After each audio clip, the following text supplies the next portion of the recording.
चित्त हे गेल्या निवडणुकीमध्ये न रिॲक्ट होणारं पण मतदानाच्या दिवशी रिॲक्ट होणारं असं चित्र बघायला मिळालं. आत्ताची जी निवडणूक आहे या निवडणुकीत थोडी वेगळी स्थिती अशी आहे की सत्ता ज्यांच्या हातात आहे त्या सत्ताधारी पक्षाचा लोकसभेच्या निवडणुकीचा जो फटका बसला आहे त्याची नोंद त्यांनी फार सिरियसली घेतली.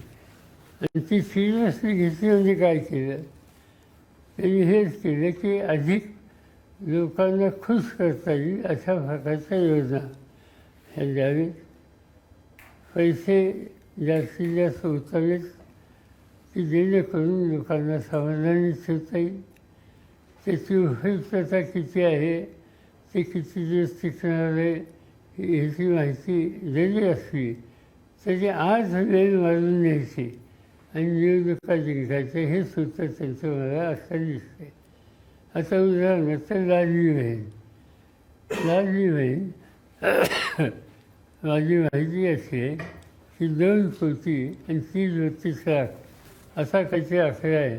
एवढा मुलींना त्यांनी 1500 रुपये दिले पुढचे दिले आणि त्याच्यातून महिलांना आकर्षित करण्याच्या उद्देशी त्यांची तयारी दिसते. पण त्याचा परिणाम होईल काही ना काहीतरी. एवढे पैसे वाचले त्याचं काही ना काहीतरी होईल, पण फार होईल असं मला वाटतं ते. आणि त्याचं कारण असं आहे की एका बाजूने तुम्ही मदत केली आणि दुसऱ्या बाजूने महाराष्ट्रामध्ये महिलांच्यावरचे अत्याचार वाढले.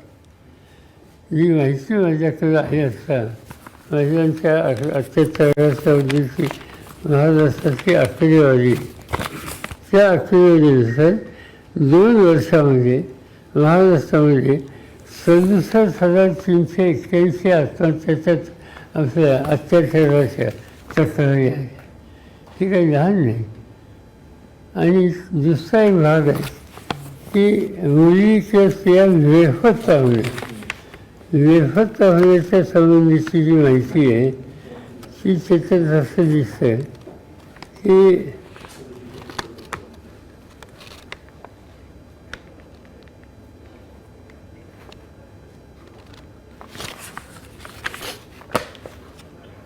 $64,000 महिला आणि मुली राज्यामध्ये बेफत्ता आहेत.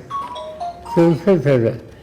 आणि त्याच्यामध्ये गृहमंत्री ज्या जिल्ह्याचे आहेत त्या जिल्ह्याची सुद्धा नोंद उंची आहे. असं एका बाजूला लाडली बहीण म्हणायचं आणि दुसऱ्या बाजूला मुलींचा अत्याचार होतो, बेफत्ता होतात, त्यांचा फत्ता लागत नाही. या सगळ्या गोष्टीचा काही ना काहीतरी फायदा होईल ना. आणि आम्ही लोकांच्या समोर ही दुसरी बाजू मानतोय. हा जसा प्रश्न आहे तसं दुसरी गोष्ट शेतकऱ्यांच्या आत्महत्या. शेतकऱ्यांच्या आत्महत्याच्या उद्देश महाराष्ट्राचा नंबर दुर्दैवाने आज वर आहे. उत्पादन खर्चाचा आजार विचार करून त्याला किंमत मिळत नाही, त्याच्या हाताचं पीक घसत नाही. आता थोडी परिस्थिती बदलायला लागली, पण सोयाबीन आणि कापूस हे महत्त्वाचं पीक आहे या राज्यातलं काही भागात. आज त्याच्या किमती जास्त वेगळ्या होत्या, त्यामुळे सोयाबीन उत्पादक शेतकरी, कापूस उत्पादक शेतकरी अतिशय अस्वस्थ होतात. त्यामुळे शेतकरी नाराज आहे, शेतकऱ्यांच्या त्या आत्महत्या आहेत. तिसरा महत्त्वाचा प्रश्न इथे दिसतो, शैक्षणिक संस्था वाढल्या, शाळांची सुविधा वाढली, शिक्षण देण्याची संधी अधिक लोकांना मिळाली, मुलं शिक्षित होत आहेत, पदवीधर होत आहेत, पण काम कुठे आहे, नोकरी कुठे आहे, सगळीकडे भेटत असतात, नोकऱ्या मिळत नाहीत. त्या प्रकारचा एक निराशा तरुण पिढीचा होईल. असे अनेक प्रश्न आज महाराष्ट्रात आहेत. आणि त्यामुळे एका बाजूने हे प्रश्न मांडणं आमचं काम आहे आणि दुसऱ्या बाजूने सरकार सत्ताचा वापर किंवा गैरवापर करून निवडणुका जिंकण्यासाठी कसं पाऊल टाकता येईल त्या दृष्टीने सगळी पावले त्यांची दिसतात. आणि त्याचा परिणाम किती होईल हे बघायचं. पण मला स्वतःला असं वाटतं की राज्यात लोकांना परिवर्तन हवं आणि लोक परिवर्तन करतील. महाविकास आघाडी यांच्या फाशीचे लोक महाराष्ट्रात उभे राहतील असं माझं ऑब्झर्वेशन आहे, त्यातनं वाटतं. साहेब, अजितदादांनी एका ठिकाणी बोलत असताना असं म्हणाले की आतापर्यंत प्रतिभा काकी कधी बाहेर आल्या नाहीत प्रचाराला. मी त्यांना निवडणूक झाल्यानंतर विचारणार आहे, नातवाच्या प्रचारासाठी बाहेर आला पण इतर वेळी कधी आमच्यासाठी बाहेर आला नाही. आणि याच्या आधी सुद्धा इथं माझ्या फारसावरच्या कधी फारसं फरायचं नाही. बाकी सगळ्यांच्यात माझ्या घरचे बहुतेक सगळे लोक येतात. विरोधकांना देखील 500 रुपये देऊन आणलं जातं अशा पद्धतीचा पण आरोप होतोय. महिलांना 500 रुपये देऊन आणलं जातं या ठिकाणी बारामती. कोणाकडे? समोरच्यांच्या म्हणजे आपल्याकडूनच अशा पद्धतीचा 500 रुपये महिलांना देऊन आणलं जातं, हो असा आरोप केला जातोय. आम्ही महिला कुठं आणल्या? दादांचा आरोप आहे. कुठं आणल्या? कुठं? बारामतीमध्ये सभांना किंवा ज्या प्रचार फेरी चालू आहे बारामतीला अजून सभा सुद्धा मी घेतली नाही, गेलो नाही. साहेब, आता प्रचाराचे जर मुद्दे सगळे बघितले तर विकास कामं सोडून अवांतर चर्चा होताना पाहायला मिळत आहेत. विकासाच्या मुद्द्यावरती आता महाविकास आघाडीकडून महायुतीकडून सांगितलं जात नाही. साधी गोष्ट अशी आहे की मी अनेक प्राईम मिनिस्टरांची भाषणं ऐकली निवडणुकीच्या काळात.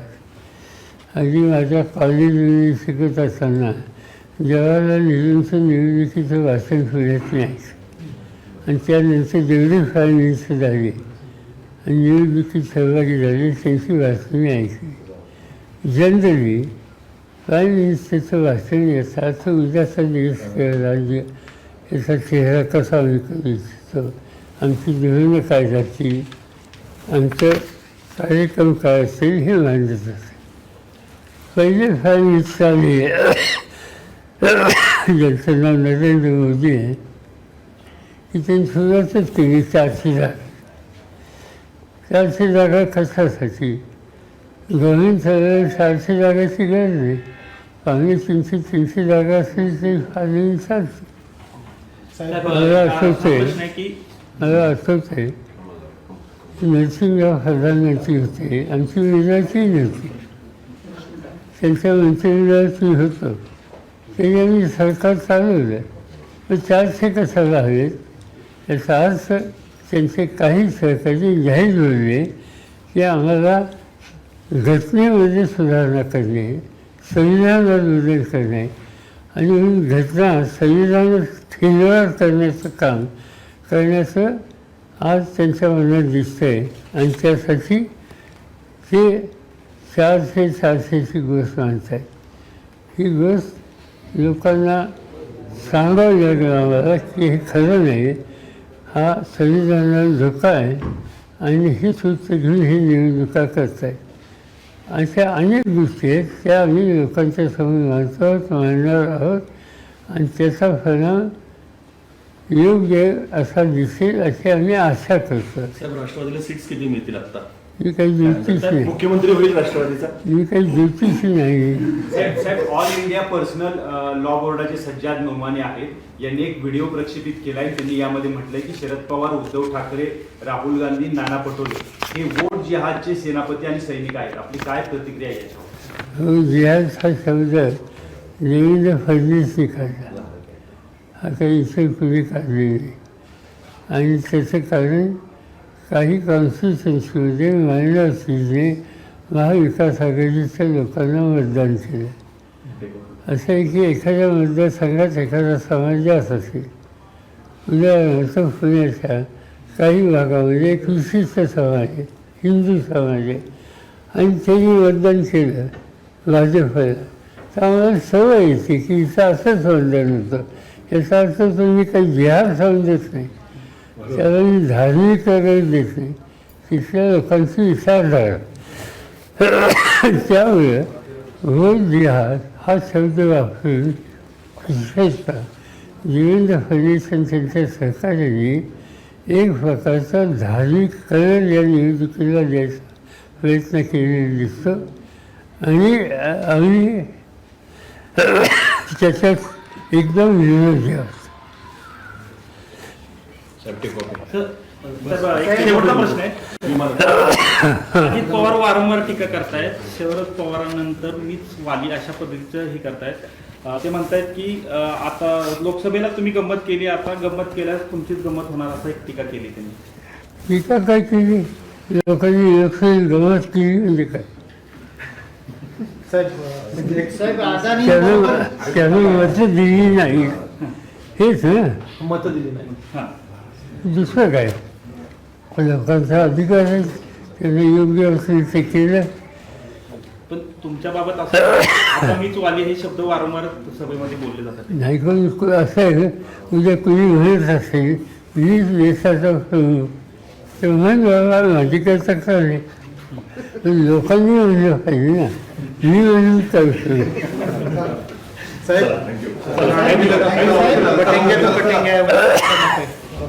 बटेंगे तो कटेंगे हा नारा दिला जातो. असं की हे सगळं धार्मिक नाही करायचे, कमी लाईनवर सगळं इलेक्शन द्यायचं. साहेब हा सगळा विषय का बसेल तो कसेल असे विषय मांडणं, याचा अर्थ त्यांना खात्री झाली आपल्याला यश नाही, आणि त्यावेळेस ते धार्मिककडे घेऊन हिंदू मुस्लिमांच्यामध्ये एक चांगलं वातावरण असताना ते खराब करण्याचा प्रयत्न हा होतो. साहेब अदानी सोबत जी बैठक झाली त्याच्यामध्ये तुम्ही उपस्थित होता की नव्हता? असं आहे की बैठक झाली त्यांच्या सभेत नाही, त्यांच्या घरी मी गेलो असतो, हे खरं आहे.